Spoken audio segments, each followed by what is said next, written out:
Alright, indirimbo bayita I think they call it love, cyangwa se ndatekereza ko babyita urukundo. Umva amagambo neza witonze. Baravuga bati iyo ubonye urukundo nyakuri uhita ubimenya.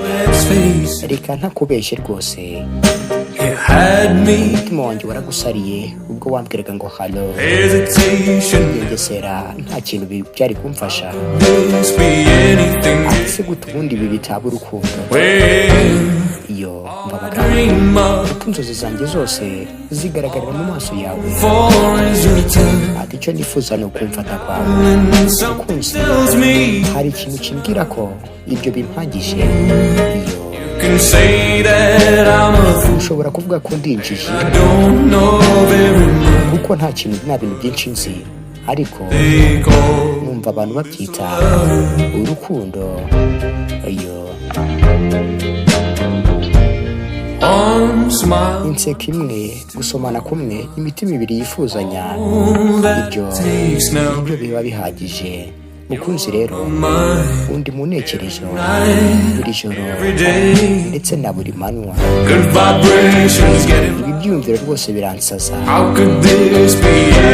Ese ubundi kuki ibi bitaba ari urukundo? Iyo mva amagambo ati inzozi zanjye zose zigaragarira amaso yawe. Ati icyo nifuza ni ukunkoraho kwawe. Mukunzi rero, hari ikintu kimbwira ko ibyo binyuze ndetse binampagije.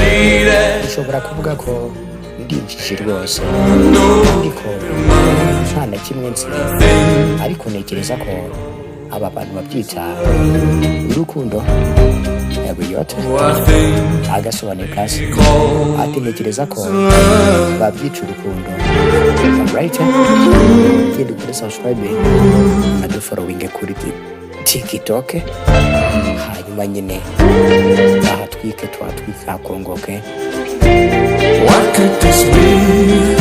Isundi byaba ari iki kiri hagati yanjye nawe?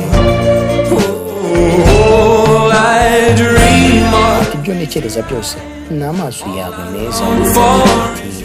Icyo nifuza ni ukunkoraho kwawe. Kandi mukunzi, hari ikintu kimbwira ko ibintu binyuze. Ushobora kuvuga ko ndi injiji rwose kandi ko nta kintu na kimwe nzi, ariko